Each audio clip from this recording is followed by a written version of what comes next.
Walang nireject na umuuwing nakangiti at masaya. Sabi nga sa kanta, it really hurts. Ang tanong sa atin, how can we respond to rejections with dignity and sanctity? 3 important letters, the P, B, B of rejections. Hindi po ito Pinoy Big Brother. First letter, P, pray for them. First things first, magdasal ka.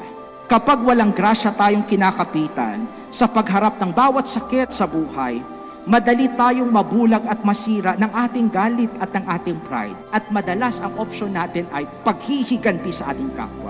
Kaya bago ka humarap sa Facebook at mag-post ng galit at siraan ang dignidad ng taong yan dahil sinaktan ka, harapin mo muna si Lord sa iyong panalangin. Ang dasal ay hindi idinadaan sa Facebook.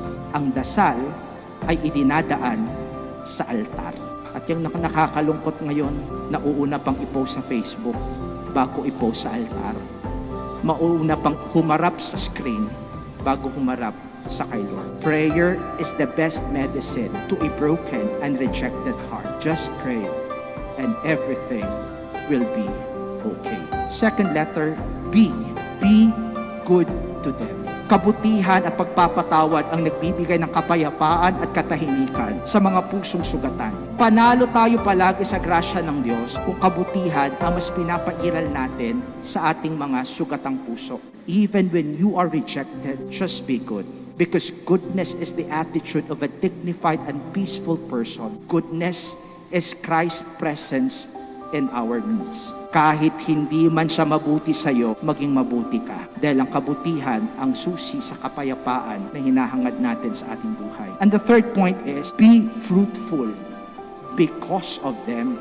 Our experiences of rejections should not destroy our passion and hopes in life. It should even motivate and encourage us to be good and to bear fruit in life. Maraming kwento ng tagumpay na nagsimula sa rejection. Nokia rejected Android. Yahoo rejected Google. Blockbuster rejected Netflix. Pero saan na sila ngayon? Tagumpay sa kanilang larangan. Bakit? Despite their experiences of rejections, they never gave up. Instead, they used it as their motivation and inspiration to take the risk and to be more focused on their goal to success. Though we are hurting because of rejections, never give up. Focus on your goals in life, always with Jesus. Huwag kang sumuko sa buhay dahil lang merong mga taong hindi naniniwala.